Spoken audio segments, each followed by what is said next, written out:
Jules. Welcome back, Jules and Gems, to another freaking video. So I told you guys I'm gonna keep doing my series. So I look like somebody auntie. I look like somebody auntie. I can't get over this look. I was so not used to this look. Jesus. I had to hold that so I can screenshot it later. But hold on, let me try to get a picture. I just be smelling so big. Okay. So guys, this book, let me tell you about this book. That's how I feel about that book. That's how I feel about that book. I am not happy with the ending. I am not happy with the middle. But I damn sure love the beginning. Why? And it's a spoiler. I'm sorry we on that 1 minute in. I'm so sorry if somebody is actually reading along with me who's like, I haven't got to the third book, or you just trying to see like the gauge the feedback of the third book. Listen, this is a spoiler. Now I told y'all in book number 2 people was dying left and right. Now none of the girls from the murder club was dying. But people was dying left and right. You know what I'm saying? Like, da-da-da-da. And this book come out hot. I mean, 3rd degree, he really means 3rd degree burns. Like, the opening scene is the house being blown up right next to Jill and what? Damn, I can't think of her name. Lindsay. Went on their morning jog. Jill heads back to the house, and Lindsay's still, talking to Martha, and boom goes the house next to her. Rescues a child out of the house, and it turns into a whole murder investigation, and it's just, it's deaths after deaths after death after death. It is a group of people called August Spies, and August Spies is tearing it up in the streets. Okay. They are poisoning people. They are shooting people. They are killing people. They are blowing people up. They are poisoning people. They are trying to spread this message. This message in this book is about good versus evil to me. Now, most of the people say James Patterson's books are all about good versus evil. But this particularly lets you know he was trying to send a message. Not James. I feel like James, but not necessarily. Like, he wasn't trying to push the agenda too hard. But at the time this book was written, I think it was 2008, if I'm not mistaken. I could check the publishing to figure it out. But I believe this is when Washington, not George Washington, damn, what's his name? The one right before Obama. I can't remember his name right now. I'm blacking out. Jesus Christ. I was a kid when he was in office. Bush was in office. I think this book was written when Bush was in office.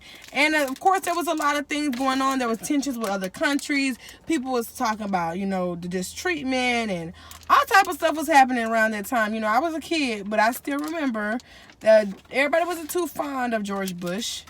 But this book centers around so many big messages about people being in sweatshops and the mistreatment of different races and all type of...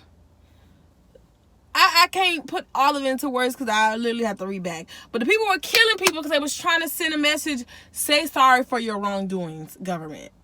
The government needs to apologize for what they did wrong. And at first you're thinking, well, what did the government do wrong? Like, that's the things that they're mentioning is not all the United States fault. These are other countries that are, doing some of the stuff that they're saying. It's not just America, and this book is centered in San Francisco. So I'm like, how, like, when they're killing them, they're talking to them before they kill them. So that at least, and then they're leaving behind notes and stuff, letting them know that we are killing for a cause. If you guys do not apologize, reparations will happen. That we will keep going. We will keep killing every 3 days until we get our apology. To me, what the fuck an apology gonna do? Like, what's that gonna do? They're still gonna do what they're gonna do. So why, like, I didn't get that part of it. Like, what the fuck? Why? And then it went on to further push into a point of, this is a directed, angry group of people. They're not mad at the government for the things that initially it sounds like they're saying. This basically is a group of people who are being misled by a man who has a axe to grind. That's basically what's going on.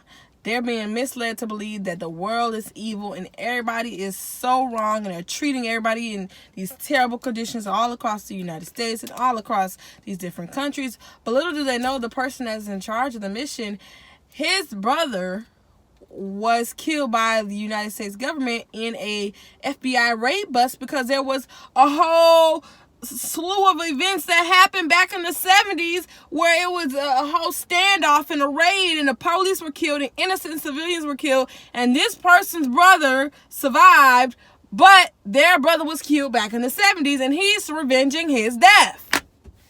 Had nothing to do with the cause of what really is happening. Nothing to do with nothing. And we only found that out, guys. I have like 2 ponytails right here. You can't even tell. But we only found this out because, spoiler alert, Jill, our ADA, was killed. I immediately wanted to stop reading this book when he killed off Jill. Why would you kill off a main character? Like, I don't even understand. Like, why did Jill have to die? Like, that's how I feel, guys. And my whole thing was, he could have really played more onto Jill's storyline that he was subsequently like creating, because in the middle of the book we find out that Jill has been getting beaten on by her husband Steve.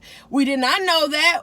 And when they talked about Jill and Steve in the beginning 2 books, it was very vague, not a lot of detail going on. We thought they were a happy, good couple, to later find out that Jill has been getting abused before she married him, and up until after she lost her second baby.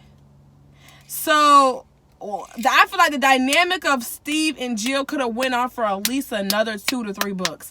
But he killed Jill. He killed Jill right when Jill locked Steve out the house. She changed the locks on him. That's something the black girl would do. That's something the black girl would do. But Jill is not black. The only person that is black in this book is Claire Washburn. But I found it out later. My recorder stopped. We found it out later on. But what's so sad about the whole thing is that she didn't even have to die for this cause. She did not. It was so evil. I feel like it was so wrong of these people who did this to her. And I don't know. This book, I would give it like a 2 out of 5. It was good. It was better than 1 and 2. I'm not gonna flex. It was really better than 1 and 2. Like, it took off and it just kept going. But I didn't like the ending. The ending was very, very, very vague. She all in my camera, girl. The fuck? And it was very vague to me. I feel like we could have spiced it up a little bit more. We do see Lindsay get back out there into the field. She starts back dating again. That's a little, story within itself. And Cindy's no longer dating the pastor from the previous book. And, you know what I'm saying? It's just very weird. Claire, her husband's not talked about a lot yet. Maybe they'll have a storyline or something.